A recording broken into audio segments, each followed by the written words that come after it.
मुच्यते पूर्णस्य पूर्णमादाय पूर्णमेवावशिष्यते। ॐ शान्तिः शान्तिः ॐ सहना भवतु सहनौ भुनक्तु सह वीर्यं करवावहै तेजस्विनावधीतमस्तु मा विद्विषावहै।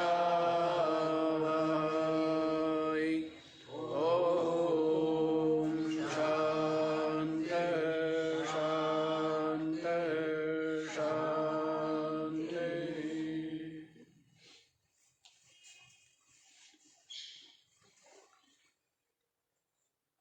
हाँ जी, तो क्या श्रवण कर रहे हैं? मोक्ष सिद्धि के लिए। किसके लिए? मोक्ष की प्राप्ति के लिए।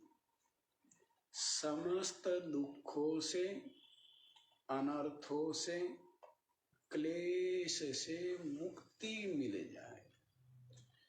क्योंकि शरीर और संसार नाम ही दुख रूपता का है ना। शरीर और संसार, इसमें क्या है? इसमें तो दुख ही दुख व्याप्त है। रोग आदि है, वृद्धावस्था है, जन्म है, मृत्यु है, विविध क्लेश है, विविध पीड़ाएं। तो क्या है? दुख है। और इस दुखों से जो मोक्ष पाना है सदा सदा के लिए, उसी को मोक्ष प्राप्ति कहा गया। तो उसकी सिद्धि के लिए साधन चतुष्टय आपको बता दिए। विवेक, वैराग्य, षट संपत्ति और मुमुक्षुता, ये चार साधन संपन्न जो जिज्ञासु है वह विचार करने में क्या होता है? समर्थ हो पाता है। जो चेतन जड़ के साथ में मिश्रित हो गया उसको अलग छांट पाता है। चेतन, जड़ चेतन क्या हो गए? हैं? मिश्रित हो गए ना, एक हो गए। जबकि क्या? इनका विवेक कर लेना यही ज्ञान है। इनको अलग कर लेना, विवेक माने अलग कर लेना, इसी का नाम क्या है? इसी का नाम ज्ञान है कि जड़ जड़ है और चेतन जड़ से अलग है। चेतन अविनाशी है और जड़ जो है वो नाशवान।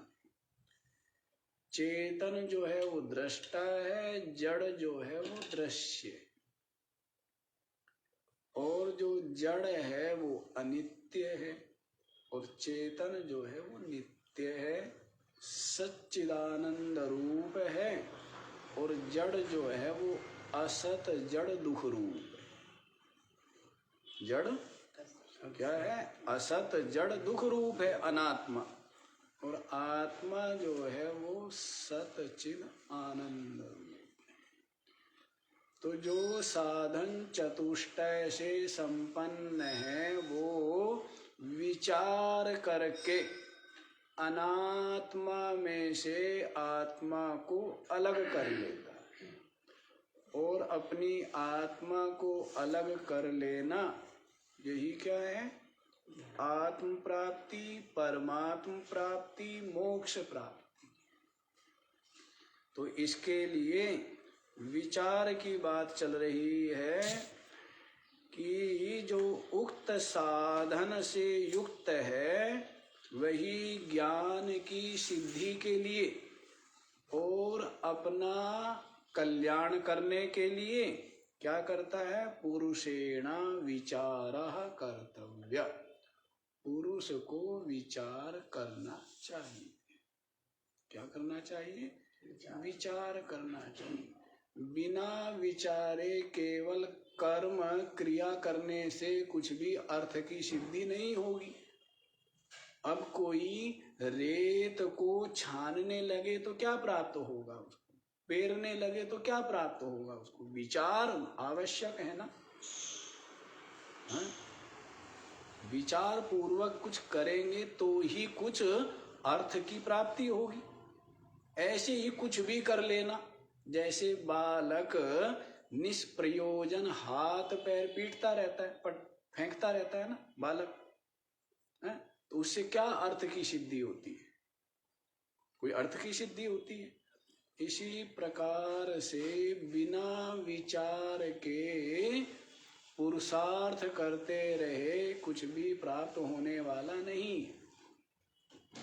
इसलिए विचार करना चाहिए, क्या सार क्या असार, क्या सत्य क्या असत्य, क्या नित्य क्या अनित्य, ये क्या करना चाहिए? विचार करना चाहिए। तो इसी के लिए कहा है कि बिना विचार के अन्य साधनै विचारेण विना ज्ञानम न उत्पद्यते। अन्य कितने भी साधन हो, कुछ भी करें, भाग दौड़ करे, आंख बंद करे, जप आदि करे, लेकिन बिना विचार के क्या है? ज्ञानम न उत्पद्यते, ज्ञान उत्पन्न नहीं होता है। और पहले सर्वप्रथम किसी चीज को जानते हैं, उसी के पश्चात ही तो उसकी इच्छा होती है, उसको पाने के लिए यत्न करते हैं। तो सब कुछ ज्ञान पूर्वक विचार पूर्वक ही ना कुछ भी हो। जैसे व्यवहार करने के लिए, चाहे पुस्तक पढ़नी हो, चाहे किसी से मिलना हो, चाहे कुछ करना हो, चाहे कहीं जाना हो, कुछ देखना हो, तो उन सब के लिए प्रकाश की आवश्यकता है ना। वो एक मूलभूत चीज हो गई कि प्रकाश के बिना हम कुछ भी व्यवहार नहीं कर सकते, सिमट जाते हैं, है ना, सो जाते हैं प्रकाश के बिना। और प्रकाश हो तो समस्त व्यवहार होता है। सब व्यवहार किस में हो रहा है? प्रकाश में हो रहा है। तो वैसे ही बिना विचार के तो जीवन क्या है? चक्षु रहित है, आंखें नहीं हो, अंधेरा ही अंधेरा है। तो विचार से ही कहाँ जाना है या क्यों जाना है, किससे मिलना है, क्यों मिलना है, ये सब क्या है? इसके पीछे विचार है और कुछ न कुछ उसमें अर्थ प्रयोजन छिपा हुआ। ऐसे ही यहाँ पर भी बताया है कि विचार करो। और विचार के लिए क्या है? जगत, जीव और परमात्मा। विचार के लिए आपके पास कितने वस्तु है? 3 है ना। जगत क्या है, जीव क्या है और परमात्मा क्या है। तो विचार के अतिरिक्त अन्य साधनों के द्वारा ज्ञानम न उत्पद्यते यथा पदार्थ भानम न प्रकाशेन विना क्वचित। जैसे कल बताया ही था, प्रकाश के बिना किसी पदार्थों का भान आपको नहीं होगा। विचार का स्वरूप बता रहे हैं। क्या है विचार का स्वरूप? 12वें श्लोक बता दिया ना। मैं कौन हूं और ये जो जगत है ये कथम जातम, कैसे उत्पन्न हुआ है? को वही अस्य कर्ता, और इसको रचने वाला कौन? जगत को बनाने वाला कौन है? जगत बनाया किस लिए? और मैं कौन हूं? और इस जगत का उपादान, इसकी सामग्री किससे बना है? ये वो कहाँ रखी हुई थी सामग्री? तो किससे बना है, कौन बनाने वाला है, किस लिए बनाया है और मैं कौन हूँ, इन सब बातों का चिंतन करना, यही क्या है, यही विचार।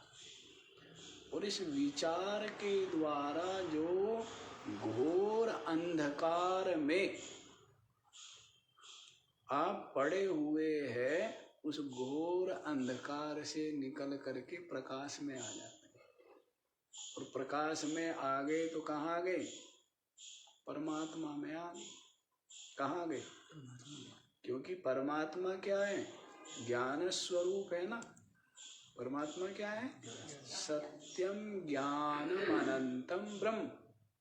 प्रकाश में आ गए, ज्ञान में आ गए, सब है, सब है, हैं? लेकिन जो आपके लिए बहुत महत्वपूर्ण, जो जीवन मरण का प्रश्न था, लेकिन अब वो आपके लिए ठीक है, कोई विशेष महत्व नहीं रखता है। जैसे अबोध अवस्था में छोटे छोटे खिलौने बालक के लिए कितने महत्वपूर्ण होते हैं, और जब थोड़ा सा बोध होता है, बुद्धि विकसित होती है, तो उसके पश्चात उसको कोई प्रवाह है क्या? तो वैसे ही है, संसार है, ठीक है, लेकिन बहुत प्रवाह नहीं है। संसार में रहता है, लेकिन संसार को अपनी खोपड़ी में नहीं रखता है। संसार में रहता है ऐसे जैसे एक ने तो कुर्सी को के ऊपर बैठ गया, एक ने कुर्सी अपने सर पर रख ली।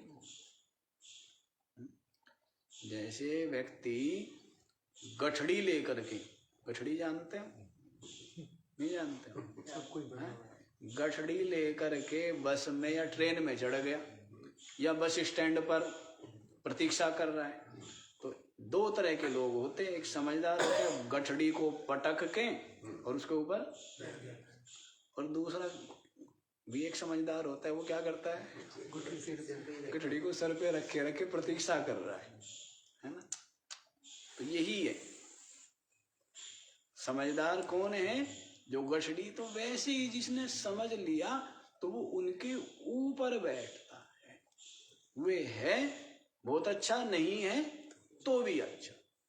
लेकिन जो अविवेकी है, जो मूढ़ है, उसको क्या होता है, उसको वो पकड़ करके रखना चाहता है। और जबकि सब कुछ छूट रहा है, सब कुछ छूटने ही वाला है, सबका सब समाने वाला है, मिटने वाला है, मृत्यु में जाने वाला है, और वो क्या चाहता है, इसको रखना चाहता है।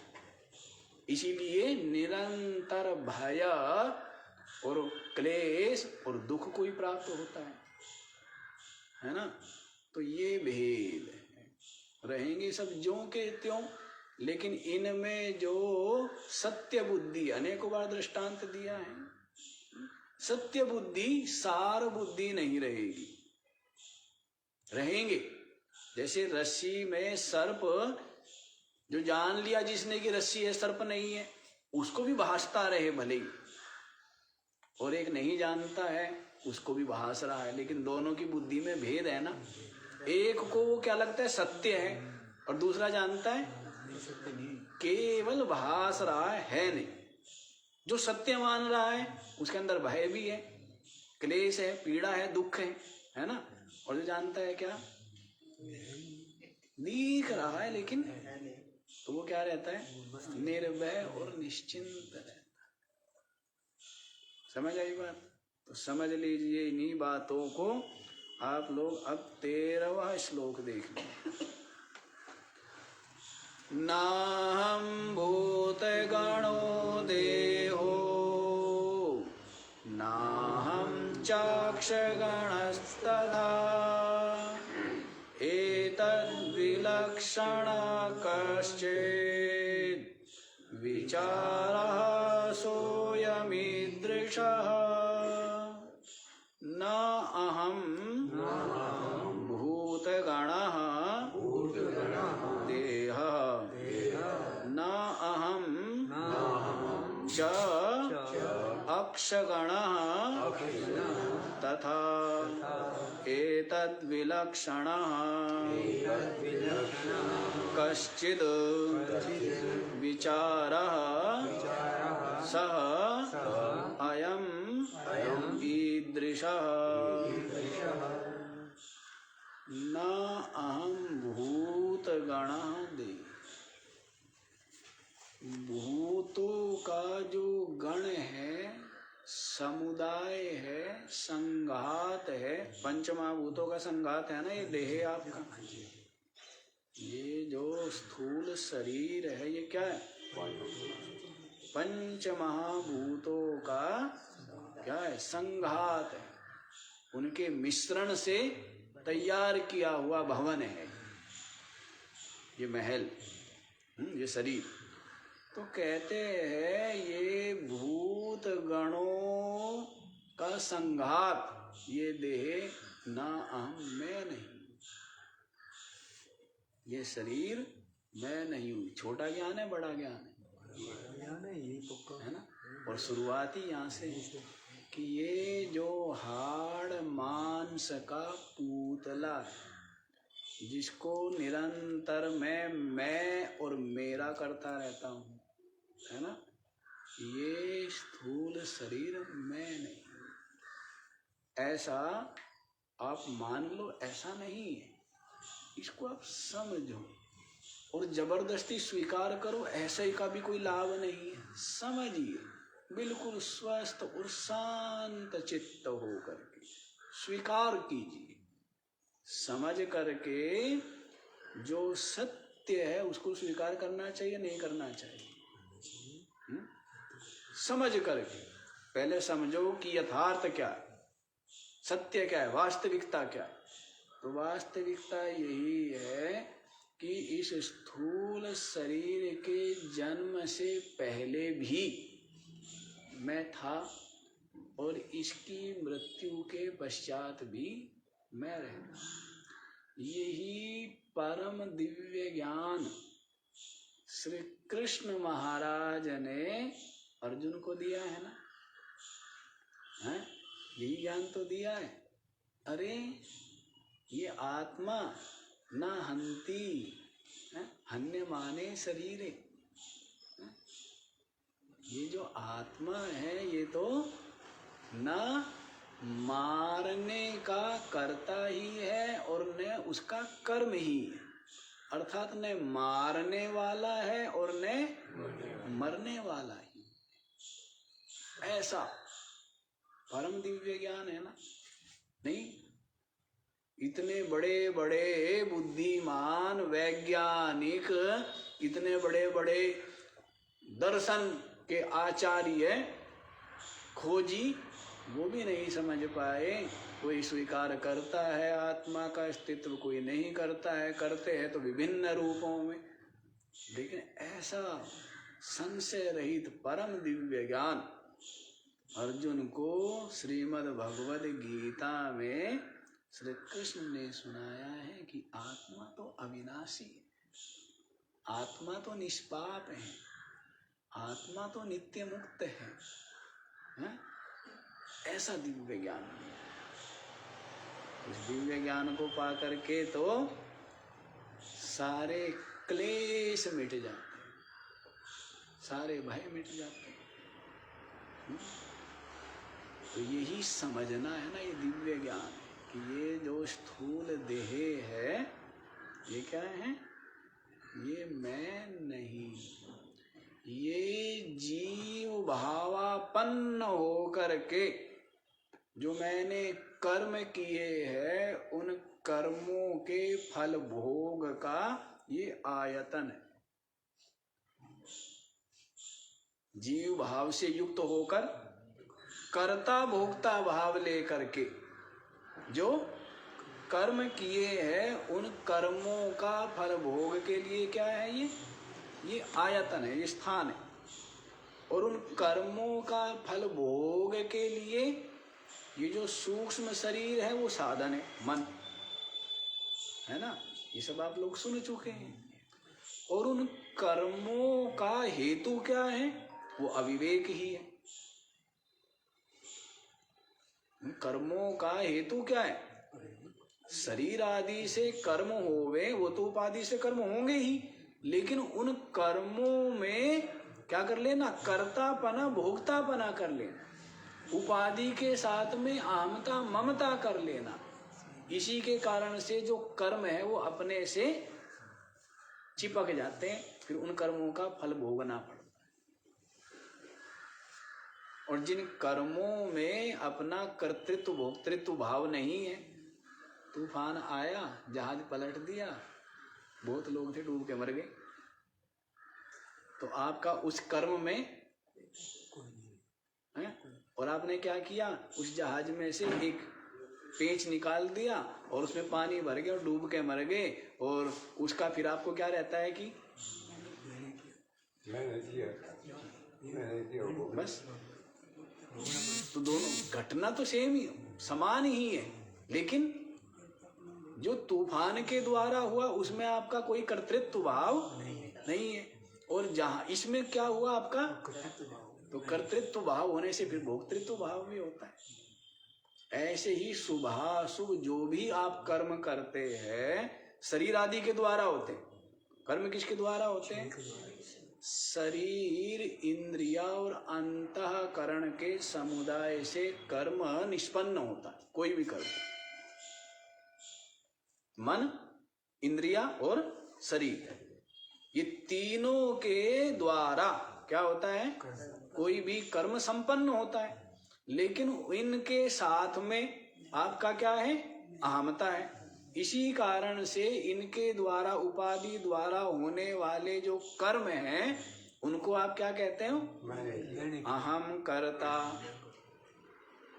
कर्ता हम इति मन्यते, अतः निबध्यते, ना हम कर्तेति विमुक्ता। मैं करता नहीं हूं, मुक्त है, और मैं करता हूं, ये बंधन है। कोई भी कर्म, शुभ कर्म का कर्ता बनेंगे तो शुभ कर्म का फल भोगना पड़ेगा, अशुभ कर्म का कर्ता बनेंगे तो अशुभ उस कर्म का फल भोगना पड़ेगा। और दोनों ही कर्मों का कर्ता नहीं बनेंगे तो ना पाप और ना पुण्य, दोनों का स्पर्श आपको नहीं। इसी को तो कहा है कि तू तीनों कालों में करता नहीं, करता न तू तिहु काल में, श्रद्धा सुधा का पान कर, पीकर उसे हो जा सुखी, हो जा अजर, हो जा। तू करता नहीं, लेकिन ऐसा अभ्यास बना हुआ है, और अभ्यास के साथ साथ ऐसे जो संस्कार स्वभाव है वो अत्यंत दृढ़ है।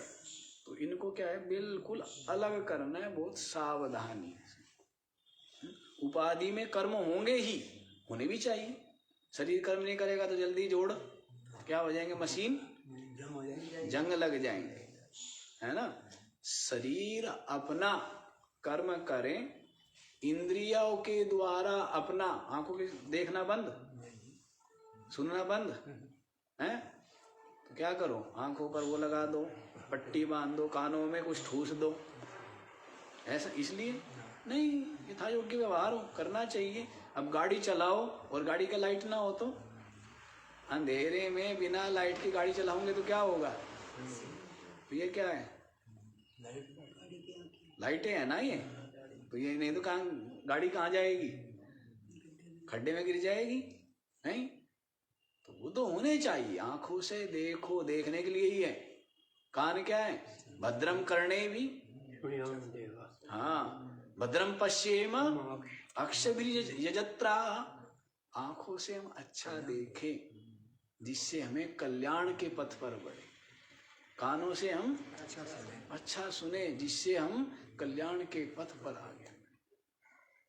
तो देखना चाहिए, सुनना चाहिए नहीं, होवे तो शरीर के द्वारा होवे, इंद्रियों के द्वारा होवे, मन के में भी विचार चिंतन आदि होता रहे, संकल्प विकल्प होते रहे हैं, या कोमा में जाना है, कोमा क्या होते रहे, पर आप इनको इनसे अलग हो जाए। इनमें अहमता ममता बंधन है और अहमता ममता का त्याग मोक्ष है। इनमें राग कर लेना, अहमता कर लेना, मैं करना, मेरा करना बंधन, और मैं मेरा न करना, अपने मैं को अलग कर लेना, तो ये क्या है? ये मुक्ति है। इतनी तो बात है। तो इस बात को ही समझना है। चलो यहीं पर आओ। पहले बता रहे नाहम भूत गणा देहा, भूतों का समुदाय ये देह में। कोई जबरदस्ती आप स्वीकार करो ऐसा नहीं है। बिल्कुल शांत स्वस्थ चित्त से आंखें खोल के क्या करो कि ये देखो, ये जो हाथ पैर आंख नाक कान मुख वाला हाड़ मांस का पुतला 5 भूतों का के मसाले से तैयार ये देह में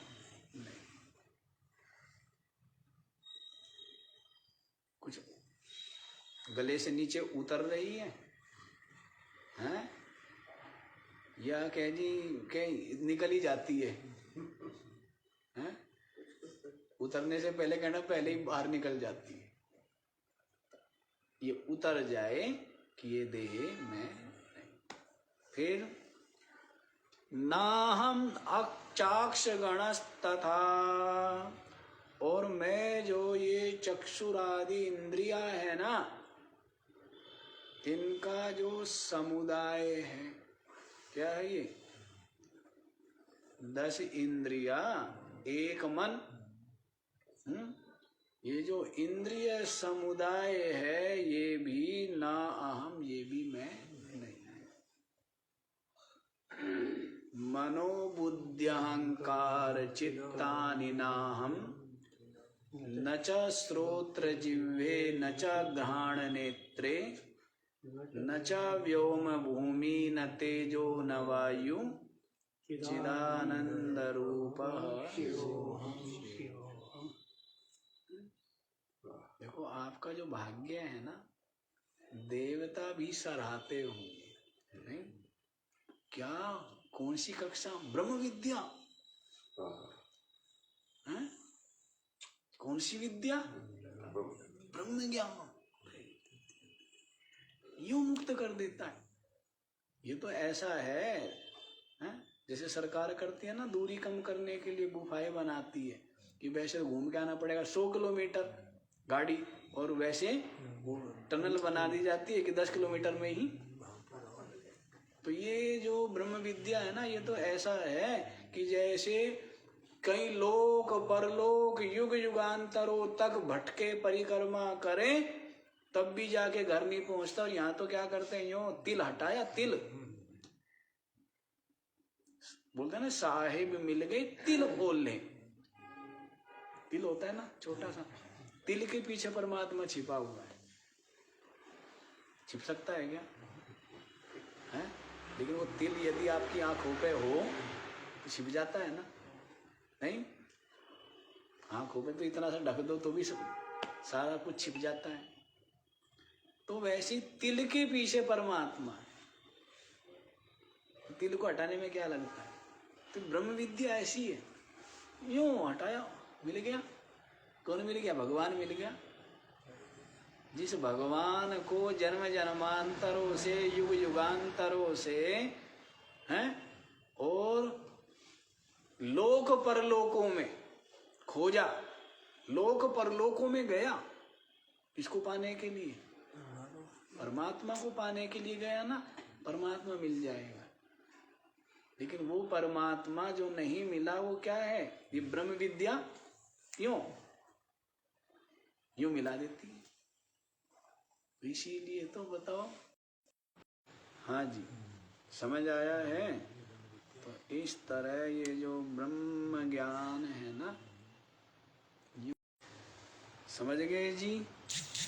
तो एतद् विलक्षणः कश्चित् विचारः अयम् ईदृशः स विचार। अयम माने यह, ईदृशा माने इस प्रकार, जो विचार, इस प्रकार जो है, स विचारा, वह क्या है, इसी का नाम विचार है। एतद विलक्षणः कश्चित्, क्या कहा है, इनसे जो अलग है, कश्चित् कोई, वो मैं, ना मैं भूतों का समुदाय स्थूल देह हूँ, ना मैं इंद्रियों का संघात रूप ये जो सूक्ष्म देह है वो मैं हूँ। एतद् विलक्षणः कश्चित्, इनसे तो मैं बिल्कुल अलग ही हूँ। क्यों जी? क्योंकि अनेकों बार मैंने इसमें खोजा तो मैं नहीं मिला। शरीर को कई बार मैं कहता है, कई बार क्या बोलता है, मेरा इसमें भले ही मिलता है, मेरा हाथ, मेरा पैर, मेरा ये, लेकिन मैं मिला क्या? ऐसे ही ये जो इंद्रिया रूप सूक्ष्म शरीर है, उसमें भी क्या है, मेरा मन नहीं है आज, है? मेरी आंखों में दर्द है ना? मेरे कान जो है वो सुन नहीं रहे, तो सब जगह क्या कर रहा है, मेरा कर रहा है। तो इसीलिए कहता है कि ये तो मेरे हैं। तो माल से जो मालिक है वो क्या होता है, माल अलग है, मकान अलग है, मकान मालिक अलग है। वैसे ये क्या है, मेरे यदि है तो मैं नहीं हूं। तो एतद् विलक्षणः कश्चित्, इनसे अलग कुछ और मैं हूं। क्या हूं अभी ये पता नहीं, अभी विचार आरंभ किया है ना, तो विचार कर रहा है, और इस विचार के लिए तो बहुत ज्यादा ज्ञान विज्ञान की आवश्यकता नहीं है, बहुत ज्यादा सूक्ष्म प्रज्ञा की आवश्यकता भी नहीं है। ये तो स्पष्ट ही समझ में आ रहा है कि ये स्थूल देह मैं नहीं हूं, और ये जो सूक्ष्म देह है ये भी मैं नहीं। समझ में आ रहा है, नहीं आ रहा है? नहीं आ रहा है तो बताइए, ये तो आ ही रहा है। मैं कौन हूं ये समझ नहीं आ रहा है, वो एक अलग बात, पर इनसे अलग कश्चित् कुछ हूं। एतद् विलक्षणः कश्चित्, इनसे अलग कुछ हूं। इस प्रकार जो विचार चिंतन करते हैं, स विचारः, वही क्या है, यही विचार, यही क्या है, यही विचार है। तो विचार ही बोला है ना कि विचार से ही वस्तु की प्राप्ति होगी, सिद्धि होगी, विचार ही करना चाहिए। तो अब आप लोग 14वां श्लोक देखिए। अज्ञानाप्रभवं सर्वं ज्ञानेन प्रविलीयते, संकल्प विविधा कर्ता विचारः सोऽयमीदृशः। अज्ञानाप्रभवं सर्वं ज्ञानेन प्रविलीयते, संकल्पः विविधः कर्ता विचारः सोऽयमीदृशः। हाँ जी, तो क्या कहते, अज्ञाना प्रभवम सर्वम। बहुत सत्संग सुना हुआ, मतलब क्या है, इस ग्रंथ का नाम क्या रखा है, परोक्ष अनुभूति रखा है या अपरोक्ष अनुभूति रखा है? तो आप ये समझ लीजिए परोक्ष ज्ञान इसको है। जिसको परोक्ष ज्ञान हो गया है वही तो अपरोक्ष अनुभूति के लिए यत्न करता है, अपरोक्ष अनुभूति चाहता है। तो आप सोचिए कि इसने तो समस्त जो ग्रंथ है वो श्रवण कर चुका है। गुरु चरणों में बैठ कर गए, जिन्हें अपने आप पढ़ डाले, पन्ने उलट डाले। गुरु चरणों में बैठ करके क्या कर चुका है? जो सुनने योग्य है उनको सुन चुका है, अर्थात श्रोत्रिय। क्या है? श्रोत्रिय। लेकिन ब्रह्मनिष्ठ नहीं, अभी ब्रह्मनिष्ठा नहीं है, श्रोत्रिय तो है, सुन तो चुका है।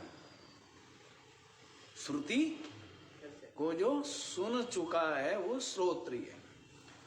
तो इसलिए क्या कहता है, ये जानता है कि ये सारा का सारा जगत दृश्य अज्ञान से उत्पन्न हुआ। संसारी जानता है क्या? यह जो और आरंभिक कर्मी या उपासक साधक है वे लोग जानते हैं क्या इस बात को? उन लोगों का तो यही है कि ये जो जगत है ये ईश्वर ने रचा, ब्रह्मा जी इसके सृष्टा है, विष्णु जी इसके पालक है और शंकर जी इसके संहारक है। कौन ऐसा समझते हैं? जो कर्मी या उपासक साधक है या संसारी लोग हैं वो ऐसा ही मानते हैं। लेकिन ये तो क्या है, इस ब्रह्म विद्या को सुन चुका है और ब्रह्म विद्या को सुन करके ये समझ में आ गया है कि ये सारा का सारा जगत दृश्य प्रपंच अज्ञान से, माया से उत्पन्न हुआ है। कैसे उत्पन्न हुआ है? जैसे रस्सी में सर्प, जैसे सीपी में चांदी, जैसे ठूठ में पुरुष, जैसे रेत में जल, ऐसे उत्पन्न हुआ है। अर्थात उत्पन्न हुआ नहीं है, बिना हुए ही जो भास अज्ञान से। किससे भासता है? अज्ञान। तो किससे उत्पन्न हुआ? अज्ञान से उत्पन्न हुआ। तो बड़ी बात है ना, इतना तो जान चुका है, स्पष्ट है। और स्वयं कह रहा है क्या? अज्ञान प्रभवम सर्वम, सारा का सारा जगत अज्ञान प्रभवम, अज्ञान से ही। बताइए, बहुत बड़ी बात समझ में आ गई। बड़ी बात समझ में आ गई कि सारा दृश्य जगत अज्ञान से उत्पन्न। सबको नहीं बताई जाती है बात, बताई जाती है क्या? नहीं, ईश्वर ने इसको रचा है, तुम्हारे भले तुम्हारे कल्याण के लिए रचा है, जिससे तुम सेवा आदि करके हैं और सुख प्राप्त करो, और सेवा करके अपने हृदय को निर्मल बनाओ। समझ आ रही? और फिर जो है उस उपासना आदि करके उत्तम लोगों को प्राप्त करो, और उपासना करके अपने चित्त को शांत करो। उनको तो यही बताना है। समझ आ रही है बात? क्या बताना है? सेवा करोगे, सेवा कहो, कर्म योग कहो, निष्काम कर्म कहो, एक ही बात है कि इनके द्वारा सबका सहयोग करो, सबसे प्रेम करो, सबके यथा योग्य जीवों के जो दुख है उनको दूर करो, जिससे क्या होगी? प्रसन्नता मिलेगी, तुम्हें सुख मिलेगा। क्या मिलेगा? सुख मिलेगा ना, वैभव मिलेगा तुम्हें। सब कुछ मिलता है ना, किससे मिलता है? शुभ कर्म करने से क्या मिलता है? जो भी आप वो आम लगा के आए, क्या मिल गए? है ना?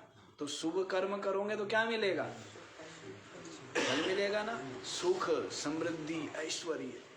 इसके लिए क्या करते हैं कि भाई धर्मशाला बनाओ, कुएं खुदवाओ, प्याऊ लगवाओ, भंडारे चलाओ, ये किस लिए? इसीलिए है ना कि इसके द्वारा हमें क्या मिले? सुख मिले। वो जो हम दे रहे हैं वो 1000 गुना, लाख गुना हमें मिले। इसलिए जैसे अभी मकर संक्रांति आ रही है ना, तो मकर संक्रांति आदि में विशेष किया जाता है। तो कहते हैं कि मकर संक्रांति में जो है दान आदि दिया जाता है, कहते हैं वो अक्षय होता है, उसका कभी क्षय नहीं होता है, वो यूं यूं मिलता ही मिलता रहता है ना। बड़ी चीजें बतानी नहीं चाहिए, लोग आप लोग बड़े चालाक हो पर कुछ को बतानी भी चाहिए, जिससे कि संसारियों को, उनकी तो वहीं पर बुद्धि है, तो वो ऐसे शुभ कर्म करें, है ना, जिससे उनके जीवन में क्या रहे? सुख समृद्धि। वैसे ही अब मन में जो चंचलता है, या कोई उत्तम लोकों को पाना है, चंचलता दूर करने के लिए उत्तम लोगों को पाने के लिए क्या करना चाहिए? उपासना करनी चाहिए। क्या करेगा? उत्तम लोक प्राप्ति के लिए। हाँ जी, क्या बताया है? कोई काम करने के लिए उपासना की जाती है ना। हलवा खाना ही खाना जानते हो, बनाना भी जानते हो? ये बताओ। तो सुनना ही सुनना जानते हो, यदि पूछूंगा तो फिर क्या करोगे? फिर सारा वो कर दोगे, फिर सारा क्या कर दोगे? फिर सारा का सारा मिक्सअप कर दोगे ना। मैं सब के बोलते हैं, मैं सब या मिक्सअप? मिक्सअप भी बोलते हैं, मैस कर दिया। वैसे ही समझ आया? कर्म का फल क्या है? कर्म का फल है, यदि शुभ कर्म करेंगे, सकाम भाव से करेंगे तो क्या मिलेगा? उसका पुण्य से आपको शुभ मिलेगा, है। निष्काम भाव से करोगे तो आपका मन की मलिनता दूर होगी। इसी प्रकार उपासना करेंगे, यदि सकाम भाव से करेंगे तो उत्तम लोक प्राप्त होंगे, और उपासना निष्काम भाव से करेंगे तो आपका चित्त जो चंचल था वो शांत हो, है ना। तो वही चीजें बताई जाती है ना उनको। और ये तो बात बहुत उसकी है, ब्रह्म विद्या की, क्या? अज्ञाना प्रभवम विश्व सर्वम, कि ये संपूर्ण विश्व, ये जगत दृश्य अज्ञान से उत्पन्न हो। तो सुन चुका है ना, परोक्ष ज्ञान इसको है, श्रोत्रिय ये है, अपरोक्ष अनुभूति के लिए यत्न कर रहा है ना। ये बात इसकी समझ में आ गई है, बड़ी बात है।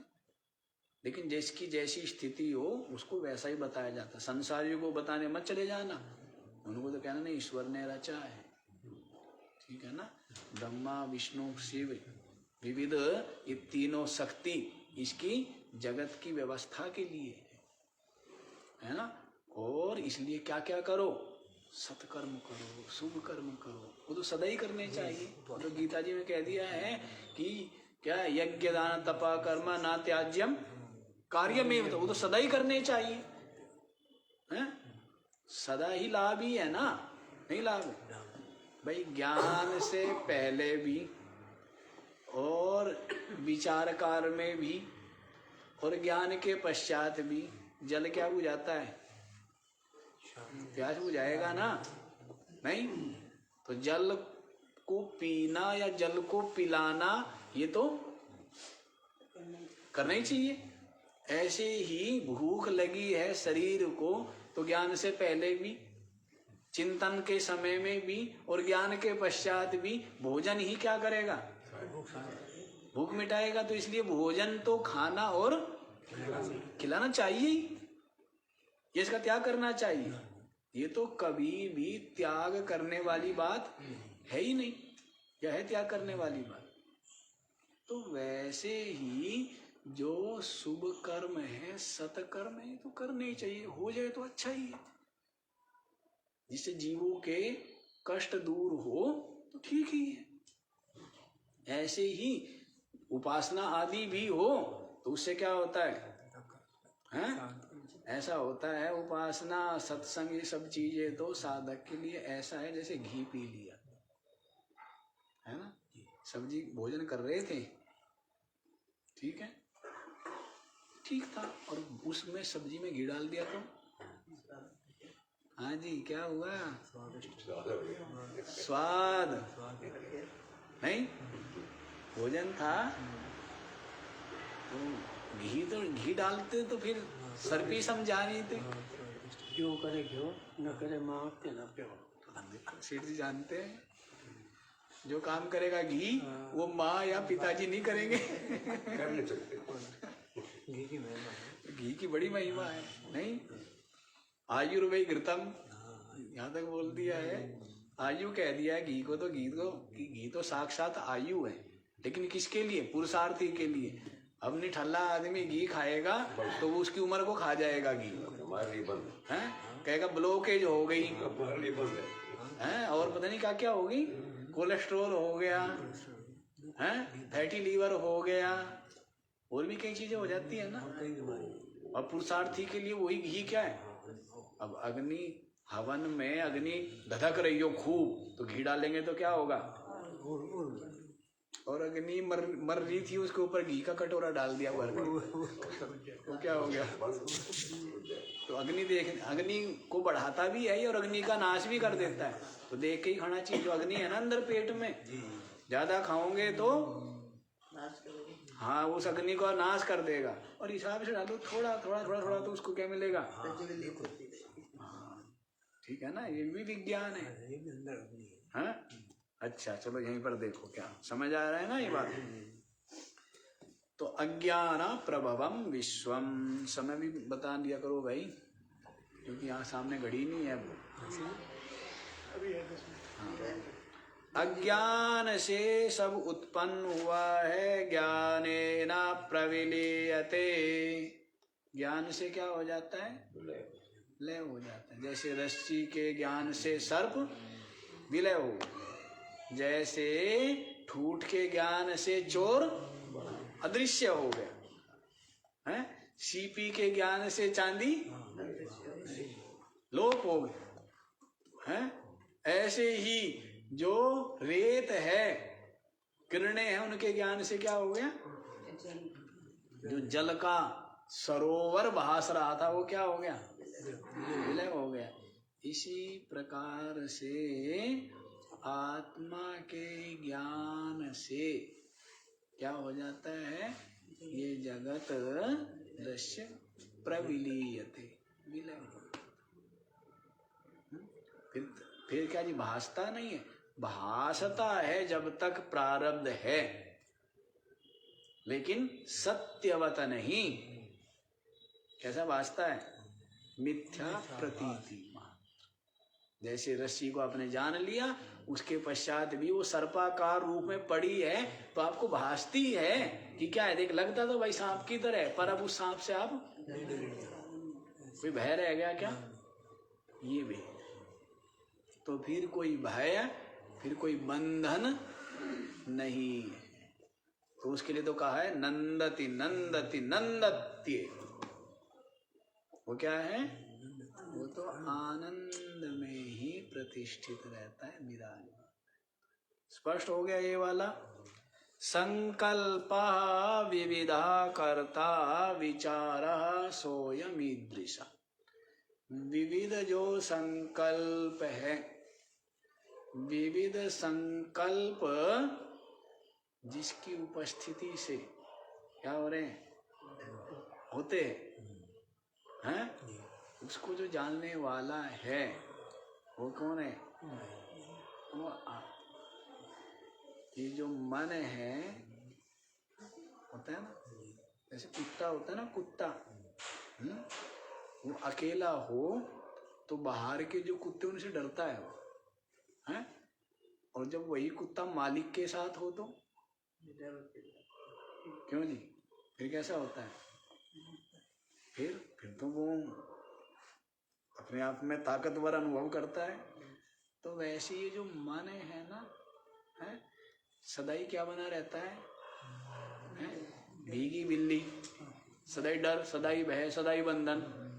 लेकिन जब इसने मालिक साथ में हो गया, आत्मा, तो क्या है? ये आत्मा की मन है, इस मन को देख रहा है ना। मन में जो विचार है, संकल्प है, जो चिंतन है, वो हो रहा है।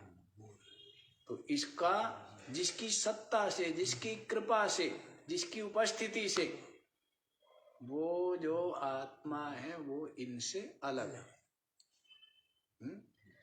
कर्ता जो है वो कर्म से अलग हो। तो कर्म किस में हो रहा है? मन में है। किसकी कृपा, किसकी सत्ता से हो रहा है? ये जो संकल्प हो रहे हैं, इन संकल्पों का नाम क्या रख दिया हमने? वही मन बुद्धि चित्त अहंकार, निवृत्तियों का ही तो नाम रखा है ना। किस में उठ रही है ये? आत्मा रूपी सिंधु में उठ रही है ना, है। और इनका नामकरण कर दिया है। तो सब कुछ अपनी आत्मा, सब कुछ क्या है? अपनी आत्मा ही है। जैसे मीठे से ही क्या बना दी? बर्फी बना दी, और उसी मीठे से लड्डू बना दिया, है, नाम रख दिया, है क्या? तो वैसे ही है, जो कुछ भी है आत्मा रूपी अधिष्ठान के अज्ञान से उसमें भासता है, और ज्ञान होने से अधिष्ठान का प्रविलीयते, विलय हो जाता है। इस प्रकार अयम ईदृशः, इस प्रकार जो चिंतन है, सविचारः, वह क्या कहलाता है? विचार कहलाता। आप पूछ रहे हैं विचार विचार विचार क्या है जी? विचार कैसे करे जी? ये विचार है। मैं कौन हूं? जगत कैसे उत्पन्न हुआ? कौन इसका सृष्टा है? इसका क्या उपादान कारण है? और मैं ये जो भूतों का समुदाय देह नहीं हूं, और ये जो इंद्रियों का समुदाय जो सूक्ष्म देह है ये भी मैं नहीं हूं, इनसे विलक्षण हूं। और अज्ञान से ये संपूर्ण जगत उत्पन्न होता है, ज्ञान से विलय हो जाता है, और समस्त संकल्पों का जो करता है, इस प्रकार जो चिंतन करना है, इसी का नाम क्या है? विचार। विचार क्या करना है? विचार करना है। विचार के लिए पुरुषार्थ करना पड़ता है। क्या है? पुरुषार्थ। अब कुछ जब करना है मान लीजिए तो कुछ नहीं लगता है, क्यों जी? सब कुछ सोचना विचारना, कैसे करना है, कब करना है, कितना करना है, कितने तापमान पर करना है, कैसे करना है, ये सब जो इंजीनियर है जो जानता है वो। एक मजदूर, इसको तो क्या है, खाली करना है। तो करना में उतना पुरुषार्थ नहीं चाहिए, लेकिन उन सब चीजों को कब करना, कैसे करना, कितने दिन बाद करना, किस समय करना, कैसे किस प्रकार करना, क्या होने पर करना, ये सब नहीं। तो ये सब चीज है, उसका नाम विचार है। और जब करना ठीक है, ध्यान करना वो ठीक है, यज्ञ करना ठीक है, व्रत करना या तीर्थ करना या कुछ और करना ठीक है, लेकिन विचार करना क्या जी? विचार में तो सब कुछ समेटे हुए है ना। ये तो एक समुद्र मंथन है। जैसे समुद्र मंथन किया, ये समुद्र मंथन यही तो है। आपके हृदय में दोनों वृत्ति है ना, क्या? आसुरी वृत्ति भी है और दैवी वृत्ति भी है। सबने समझौता किया कि भाई कुछ मंथन करो। क्या करो? समुद्र मंथन करना पड़ेगा ना। इसलिए अब अमृत सबको चाहिए, नहीं? क्यों जी? देवताओं को भी अमृत चाहिए और असुरों को भी चाहिए। जो दैवी वृत्ति है उसको भी सुख चाहिए, और जो आसुरी वृत्ति है उसको भी सुख चाहिए, नहीं, चाहिए, दोनों अमृत चाहिए, नहीं चाहिए, चाहिए। सबको अमृत चाहिए, दोनों को अमृत चाहिए। तो समझौता हुआ, बहुत दिनों से लड़ाई झगड़े चल रहे थे, सोचा भाई क्या कोई लाभ तो है नहीं, तो क्या किया जाए, मंथन करते हैं। लेकिन जब मंथन करेंगे तो विष निकलता है पहले। जब आप शांत बैठ के विचार करोगे, मंथन का मतलब समझ रहे हैं ना, विकार, क्या कर रहे हैं, अंदर के विकार। अब हृदय मंथन करना है, ये विचार करना है। मंथन का मतलब विचार। अब विचार करेंगे तो पहले क्या निकलेंगे, जहर निकलेंगे अंदर की, जो भरे हुए हैं विष, पहले वही निकलेगा ना। काम, क्रोध, लोभ, मोह, अहंकार, राग, द्वेष, छल, कपट, ये सब क्या निकलेंगे। फिर निकलेंगे। आदमी डर जाए, क्या बंद कर दो भाई, फैक्ट्री का ताला दरवाजा बंद, नहीं। हम करते हैं अंदर। विचार करने से व्यक्ति क्या होता है, अब वो जो पहले है, पहले तो वही निकलेगा, तो व्यक्ति क्या करता है, डर जाता है। फैक्ट्री का ताला बंद, फिर विचार नहीं करना भाई, है ना। ऐसे कहते हैं ना, शंकर जी को कहा कि आप करो सृष्टि, है, तो शंकर जी ने सृष्टि करना शुरू कर दिया। अब रच दिए क्या, भूत प्रेत रच दिए, ये मक्खी मच्छर खटमल ये सब रच दिए, सबको हाथ जोड़ने पड़े, कहने जी आप रहने ही दो बस, ये आपका काम नहीं है, हैं? आप तो बंद ही कर दो फैक्ट्री, हैं? आपके प्रोडक्ट जो है ना, वो प्रोडक्ट ठीक नहीं है। तो फिर क्या, ब्रह्मा जी यही ठीक करेंगे, यही ठीक है, हैं? सबसे नहीं होता ना सब काम, हैं? शंकर जी तो कहे भाई बगीचे में कुछ काटना वाटना हो, कुछ तोड़ना फोड़ना हो, वो बताओ, हम उसके मंत्री हैं, बनाने वाला विभाग अलग, ठीक है ना, और उनको सप्लाई करने वाला, खाद पानी देने वाला विभाग अलग है। और हमारा विभाग तो क्या है, कहीं बुलडोजर चलाना हो, भाई बाबा ऐसे ही काम कर सके, बाबा तोड़, कहते ना, नारद जी को कहा ही है ना, घर फोड़ा है, कि बाबा क्या कर सकते हैं, कि बाबा तो तोड़ फोड़ कर सकते हैं, और तो कुछ नहीं बना सकते हैं, क्या नहीं बनाएंगे तो कुछ नहीं, पर क्या कर देंगे, हाँ तोड़ फोड़ जानते हैं। ऐसी बात समझ आ रही है बात, हाँ जी। चलो, पता नहीं कहाँ से क्या बात निकल के आई है, मंथन की बात, विचार की बात, मंथन कर रहे हैं, तो मंथन करने से बाद में क्या निकलता है, क्या निकलता है, अमृत। क्या अमृत, आत्मा रूपी अमृत कहो, मोक्ष रूप अमृत कहो, अमृत मिल जाता है विचार करने से, इसलिए विचार करना चाहिए। आगे वाला भी बता दिया जाए, हाँ जी, समय हो गया है, हाँ आप लोग तो 1-1 मिनट का हिसाब लगाते रहते हो। चलो जी, जब ऐसी बात है तो यहीं रख लीजिए, लेकिन जो बताई है उस बात को तो कम से कम बुद्धि में रख ही लीजिए, मैं ये देह नहीं हूँ, सूक्ष्म देह नहीं हूँ, इनसे विलक्षण कुछ